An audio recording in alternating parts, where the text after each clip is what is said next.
Ladies and gentlemen, I am sorry for what I am about to show you. I have made a lot of videos over the years. Most of them generally trend positive. I try to entertain you, educate you on the chessboard, but one playlist in particular on this channel, which is cursed, which is full of some of the most dark and deviant things in the world of chess, is the How to Lose at Chess playlist. You send me your chess games, and I have the misfortune of having to cover them. What I will show you today is horrendous, but what is worse is the rating reveal at the end. And that is what really makes this video absolutely nuts. There's going to be a plot twist at the end that I cannot wait to share. Another thing that's not a plot twist, but I would like to announce today, is I'm going back on tour in Europe. Had a lot of announcements recently, like the next book, which you will be able to get a signed copy of. The Europe tour last year was incredible. We went all around. We had interviews with special guests. I played exhibition games. I did a blindfold. I did a bunch of meet and greets, took pictures, signed hundreds of books. I'm coming back. Link will be in the description. You can get a ticket. The VIP tickets sell out really fast. That experience is very special. We do giveaways and all sorts of things. So October 25th, and then November we'll be in Cologne, we'll be in Amsterdam, Zurich, Paris, and London. Anyway, if you're in Europe, I'll see you in 6 months, and I will be talking about that a little bit as well. Folks, I gotta show you this freaking game of chess.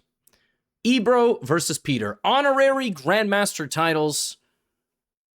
And here we go.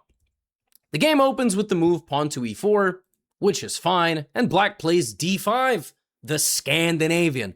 Now, completely reasonable opening. White takes on d5. This is the end of the normal moves. Normally, when I make How to Lose at Chess content, I mean, you know, you gotta get to like move 6. Okay? Even the worst beginners on the planet play things like they put the pawn and the knight and the other knight. Black goes e5. e5 is terrible. e5 doesn't make any sense. You give away a second center pawn. You might be wondering, how do I give away a second center pawn? There's something called en passant. A pawn moves 2 squares. You can take diagonally just on this turn. If you don't know that and you're watching this, yeah, en passant takes. White just has an extra pawn for absolutely no reason. Now, I think the player from Armenia did this because they're like, well, I'm going to get my bishop out, and now I have a bishop out. That was it. That was the logic. The logic was, I have a bishop out and white doesn't, and then maybe you develop the rest of your pieces. Folks, you should not give away 2 center pawns in 2 moves. White goes d4, black develops the other bishop, and now white plays c4, which is a very normal. I wouldn't go c4. I would develop my knight and try to castle quickly, but there's nothing wrong with this move. And black immediately loses the game.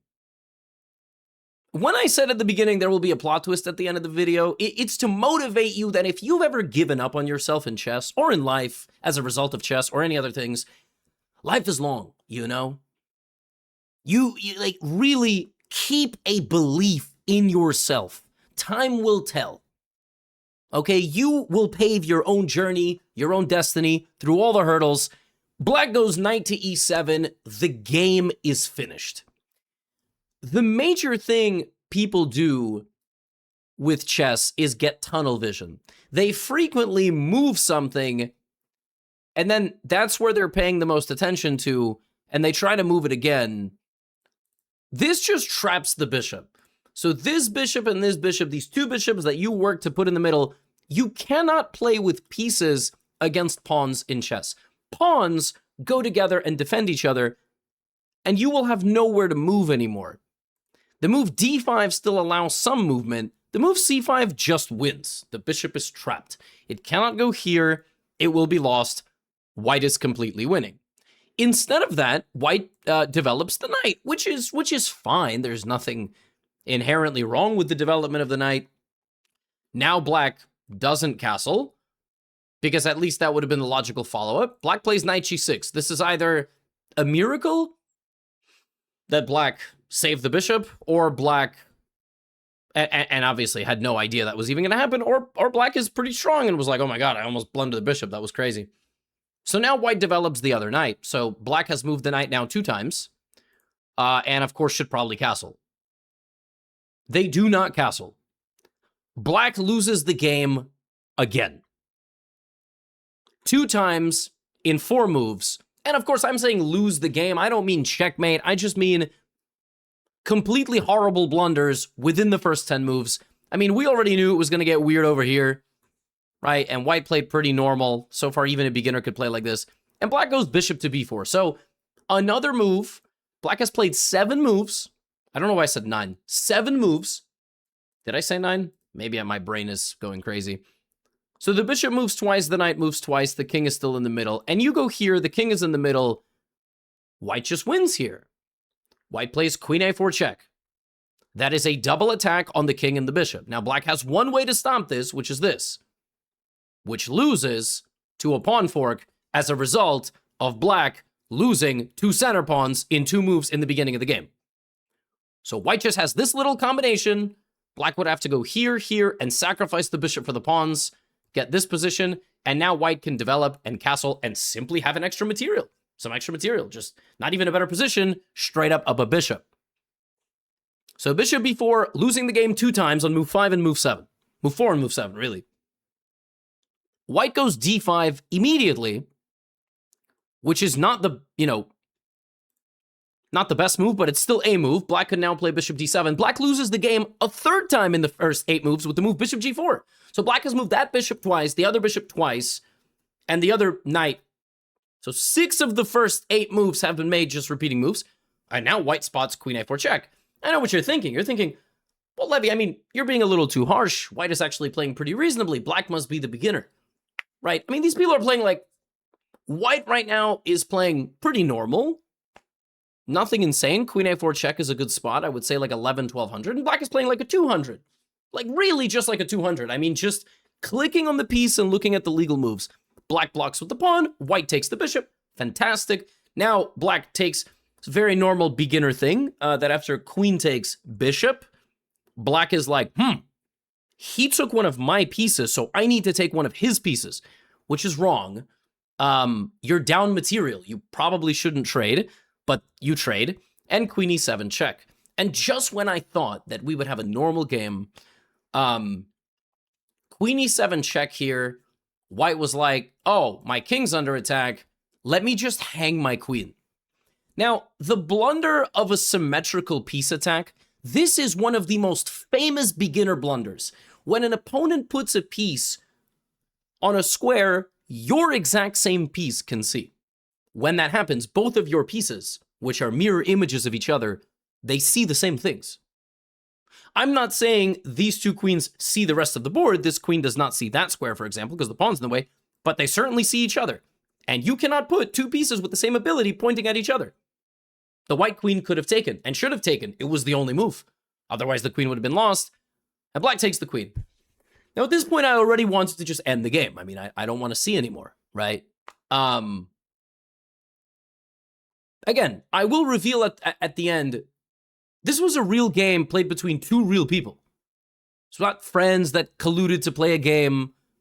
This was the worst game at this rating I have ever seen, probably. Like, without exaggeration. White played pawn takes c6, which is a crazy move, by the way, because this pawn now hangs. Everything hangs. So black can play queen takes b2, you would take on b7, and the craziest thing is, I can take the knight or the rook. I think the rook technically not quite because the knight could block, but I can go here, and then wherever the king moves, like d1 or e2, you can take, and then you can get the queen back to safety. Like no matter what. For example, here, I can take, and the second you make a wrong king move, what'll happen is I will keep checking you until I get back to my territory, like this, and then go here, and you have nothing. You have no pieces left at all. So, you took on c6, black doesn't take with the best move, plays knight takes c6, and white plays long castle. Now, with black here, the strategy is very simple. Trade some pieces. Don't blunder the queen in one move. That's it. Don't blunder the queen in one move. There are some pieces that could maybe take the queen. Don't blunder the queen in one move. Success. So far, the strategy has been successful. White plays knight to e4. Well, that move doesn't attack the queen. I would have been a bit worried if knight d5 happened. There are ways to blunder the queen here, but there's a lot of ways to not blunder the queen. Even this move, which puts the rook directly over here, there's no discovered attack by the knight because the queen can take both of those squares. So white goes knight to e4. Now, white is setting up something. White is setting up the move bishop c5. As you get better at chess and your opponents make moves with slightly unorthodox patterns, like this one, when you're playing with black, you do need to think, how can my opponent put me in danger? There are moves like pawn to a3 and bishop c5. Bishop c5 would win material, which is why the best move here is either to stop that completely or activate the rook, get out of a fork, and offer a trade of rooks. So we're following the strategy. None of those things happen as black plays knight to e5. Black is trying to bring a knight to take the pawn and deliver mate, which is pretty reasonable. And white now, or take this pawn for free. White follows through with the plan of bishop to c5. Obviously, attacking the rook and attacking the queen. And it's defended. Now here with black, you slide the queen over here, and actually, I can't even take the rook because you'll take this and you're going to get in, and I will also take the bishop and then keep creating threats. After bishop to c5, the player with the black pieces played knight takes c4. That is a bad move because it blunders the queen in one move. You didn't even blunder the queen in one move to a long-range attack or a backwards knight move. The piece that attacks diagonally walked directly up to your diagonal attacking piece that is worth 9 points, may I remind you, and you left it there. You did not move the queen. You attacked two things at the same time. I am almost willing to bet that you saw that the rook was hanging, but the queen was not. I have no idea how, and I would request a brain scan if I was your general doctor. But to play this move not only hangs the queen, it also proceeds to hang the knight. Like, you lose everything. If in this position black had played this move, okay, black would have probably lost some advantage, right? But you also hung the knight. You're not even equal anymore. After knight takes c4, you're just going to lose everything. You lost all the pieces. How can players of this rating, which I will reveal, lose the queen 2 times in 15 moves? Takes. And now the game gets even more crazy, and we're not even done. We are nowhere finished. So black here was like, well, if I take the bishop, he's going to take my knight. So I'm going to sack my knight for this pawn. That's called desperado. It's a player that thinks that they've got something processing here. You know, I just heard a really funny saying. I was just in Stockholm. Somebody said, like the wheel is spinning, but the hamster is gone. Like, there's no hamster spinning on the wheel. The wheel's just spinning, but there ain't no hamster. All right. So here, white can play bishop takes rook, knight takes, and then just bring the bishop back. So this, if you take the knight, they take the bishop. But if you just come back with this is just trapped. So the knight will perish, and white will be up 2 pieces after being down a queen. That's cool. Instead of that, we get, straightforward. King takes, knight takes, and we have this position. White is, of course, completely winning. White has an extra bishop. The way you win a position like this, you activate the bishop. Okay, or, the age-old philosophy of, me see piece, me attack piece, because maybe opponent no move piece. And then they move the piece, and you're like, all right, well, now I got to think of a new strategy, right? Obviously, this is generally beginner stuff. Now, I would put the rook on the 7th rank. That's how you should play an endgame. I would also maybe trade the bishop for the knight, or move the bishop here and target. Try to, use my rooks. Rooks should be stacked, and maybe used for an attack. Should be 5. Great move. And black doesn't move out of the way. Now, here I'm not even thinking. I take the knight instantly.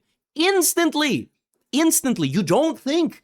If the opponent has a knight, the game is not over. That's my philosophy. You got to take the knight here.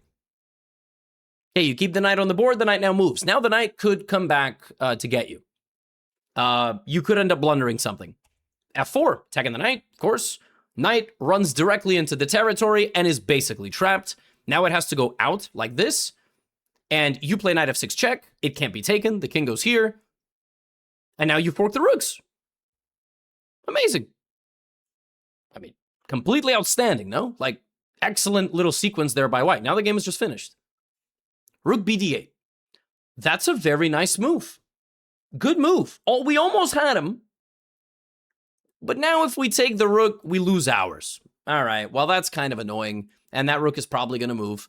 So white plays rook g1. Now white is threatening to take the pawn, and white is still threatening the rook. The rook should probably go to g8. Okay, and now white... Oh. All right, well, white could have taken the pawn on g7, but now white takes the pawn on g7, and this is just fantastic. I mean, white is now threatening knight takes f7, which is mate. You have to give away the rook, or rook takes f7, and then that's mate. Position's looking really nice. But now, unfortunately, all the fortune runs out. As in this position, black played a6. And white could have played a multiple of things here. Like white could have taken on f7. White could have just moved the bishop back. White took the pawn. This is a level of chess where you have perverted your own brain. You have tricked your own brain into thinking you see things. As you get better at chess, you will spot things. Now, some more sophisticated and advanced viewers will be like, wait a minute, I see the idea. If pawn takes, there's a fork, of course. But you completely and totally and utterly failed to realize that the opponent is not a moron. And by making this trade, yeah, you think, well, one of the rooks is going to move, and then I'm going to take the other one. Yeah, I have a question. What if one of the rooks gives you a check? Was there any even like consideration that the opponent doesn't have to lose all their pieces? No, of course not, right? So we take on a6. I have an acronym, KISS. Keep it simple, stupid. Maybe KISSS. Keep it simple, super stupid. Yeah? Because you can just move the bishop here to literally any square. And I accept losing it in one move. And you will, I even think like this is fine. You know, because neither of these pieces can take because you would play knight takes f7. So bishop takes, pawn takes. So this doesn't work at all. Now, the eval bar is still fine because white regains with knight takes f7 and has this position. And this is winning for white. This is winning for white because you have two rooks versus a rook and a knight. And by far the easiest way to win this position is to trade one of the rooks if you are able. Like, for example, put the rooks there on e8. Force a rook trade, win this pawn, promote this pawn, deliver ladder mate. You could also try to promote on this side of the board, but you will have problems because every black piece is at least close to these pawns. Winning this pawn would be very different. Every king and pawn endgame is winning for you because you have more pawns. Rook endgame is winning. You shouldn't even end up in a rook endgame. I mean rook versus rook, okay? Rook d2 check, the king runs forward, black plays rook takes f2, and the game is finished. White has rook f8 mate. This is also the only check. Rook takes h7 is a check, and rook to g8 is a check, but you play those checks if you play chess while wearing a helmet, and rook to f8 is just mate. And what's amazing about the move rook to f8 is that it is, again, one square away from the square that you need to cover. I mean, black, of course, just ran in with the rook. There was no, there was no sense of danger. Rook takes f2, and so white, of course, played rook to f8 checkmate and finished the game. Yeah, white went here. Now, again, when I do the reveal, you might crap in your pants. You're probably thinking something realistic around like 1200. And I don't blame you because they played well and then they played absurd in the first 10 moves, way worse than some of the players you played. No, you really might crap your pants. This is the disclaimer and I am not liable for any, cleaning that you have to do. I couldn't believe it. I mean, really, rook f8 is just... There is no simpler mate on earth. And the fact that you even played this move, you saw that you have a rook controlling that square. So you went here, putting two rooks on the 7th rank, threatening rook takes pawn, and obviously you can move the rooks away and then deliver a ladder mate. It's over. Black goes here. You take with check. Now, the way you win is you give a check, and then you run the rook over there, and then you deliver mate. You need two rooks on the same side so that they both can deliver ladder mate. That will kind of work, but you need to move the other rook. Check here. There's no more checks. The rook cannot check you because you would take the knight. So the knight goes to c6. Now you just have to move the rook to a square that keeps defending the other rook and doesn't lose it, right? Or you can go here. Or you can go here. Now this is kind of a miracle because the knight is hanging and you've lost the rook. I did tell you, you probably should not end up in a rook endgame. It's a complete miracle that you can still protect your rook. You got so lucky here with white that your king is close enough because if the rook was over there, you would just lose. you would just lose this endgame, yeah? You would just lose the rook. So you got very fortunate there, but black actually plays a very nice move here, which is rook takes f4 check, the king runs forward, and suddenly this is a drawn rook endgame. I told you you needed to not end up in a rook endgame. You have managed to end up in a rook endgame in, and I am not exaggerating, the worst possible position. Because in this position, if this rook was here, or this king was here, or this pawn was already there, right, or here, you would be winning. Why? Because your king and your pawn and your rook would advance this pawn forward. There would be no way to stop it. A rook cannot stop 3 different pieces while the king is on the other side of the board smoking, a 19th century British pipe. Just enjoying the view, you know? I don't know why I sounded like that. Anyway,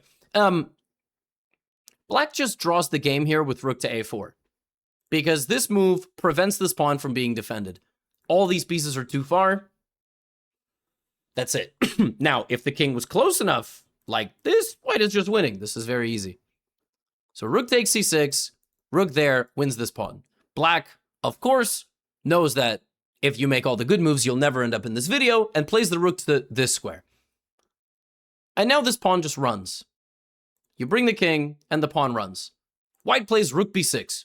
That does not do anything. And after rook takes h2, now the pawn has to run. But the drama is not finished, because white plays rook to b1, which is a very bad version of this. White is trying to put the rook there, but now black can put the rook there.